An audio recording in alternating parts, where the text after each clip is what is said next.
Hi. ఈరోజు మీకు ఒక కొత్త వెరైటీతో ముందుకు వచ్చానండి. Cauliflower gravy curry. నేను ఇక్కడ ఒక చిన్న కాలీఫ్లవర్ తీసుకున్నాను. ఇలా చిన్న చిన్న పీసెస్ కట్ చేసుకున్నాను.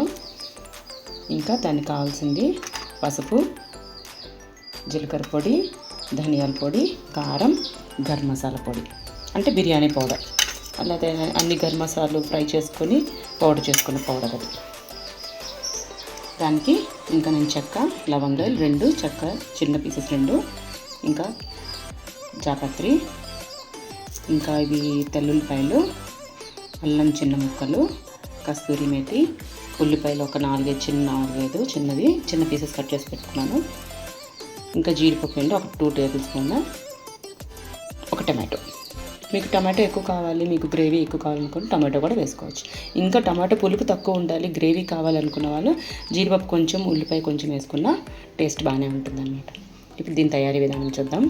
ఫస్ట్ ఈ కాలీఫ్లవర్లో మనము కొంచెం పసుపు, జీలకర్ర పొడి, ధనియాల పొడి, కొంచెం గరం మసాలా పొడి, కారం, ఇంకా కొంచెం ఆయిల్ వేసుకొని ఉప్పు కూడా వేసుకుందామండి. ఇలా అన్నీ వేసుకున్నాం కదా, ఉప్పు కూడా వేసుకున్నాను. ఇప్పుడు మనం బాగా కలుపుకుందాం. లేదు ప్యాన్లో వేసుకొని కలుపుకున్నా కూడా బాగానే ఉంటుంది. ఇప్పుడు మనం తయారీ విధానం చూద్దాం. పెనం పెట్టుకొని ఆయిల్ వేసుకొని ఇందులో జీలకర్ర ఫ్రై అయిపోయిన తర్వాత ఆకు, చెక్క, లవంగాయలు వేసుకుందాం. ఇవి కాస్త ఫ్రై అవనియండి. ఫ్రై అయిందండి. ఇప్పుడు మనం కాలీఫ్లవర్ మసాలా వేసుకొని పెట్టుకున్నాం కదా, అది వేసుకుందాం. ఇలా వేసుకున్నాక మధ్యలో కలుపుకుంటూ ఫ్రై చేసుకున్నాము, ప్యాన్ ఫ్రై.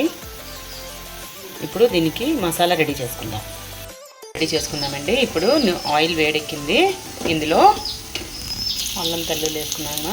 ఇది కొంచెం ఫ్రై అవ్వనియండి. ఫ్రై అయిన తర్వాత మనము ఆనియన్స్ వేసుకుందాం.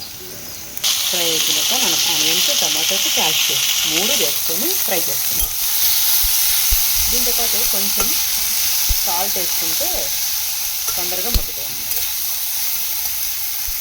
బాగా ఫ్రై అయిపోయింది. ఇందులో మనము జీలకర్ర పొడి, పసుపు, ఉప్పు, ధనియాల పొడి, గరం మసాలా పొడి, కారం కొంచెం వేసుకున్నాం. ఎందుకంటే ఆల్రెడీ కాలీఫ్లవర్కి వేసాం కదా, చూసుకొని వేసుకోండి. ఫ్రై అయిపోయింది. స్టవ్ ఆఫ్ చేసుకొని చల్లారిన తర్వాత మిక్సీ కొట్టుకుందాం. ఇక్కడ కాలీఫ్లవర్ కూడా ఫ్రై అయిపోయింది. స్టవ్ ఆఫ్ చేసుకుంటే సరిపోతుంది.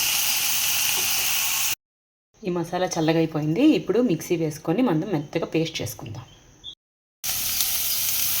మనం కాలీఫ్లవర్ ఫ్రై చేసుకున్నాం కదా, అందులో ఈ మసాలా వేసుకుంటాం. మసాలా వేసుకున్నాం కదా, బాగా కలుపుకొని ఇప్పుడు కస్తూరి మేతి కూడా వేసుకొని బాగా కలుపుకొని బాగా ఉడికించుకోవాలి. ఉడికెడుతుంది కదండి. ఇప్పుడు మధ్యలో కలుపుతూ మనము ఆయిల్ తేరే వరకు ఉడికించుకోవాలి. ఇలా ఆయిల్ తేరేంత వరకు ఉడికించుకుంటే మన కర్రీ రెడీ అయిపోయింది. చపాతీతోని, అన్నంతోని, రెండింటితోని బాగుంటుంది. ట్రై చేయండి, లైక్ చేయండి, సబ్స్క్రైబ్ చేయండి. బాయ్.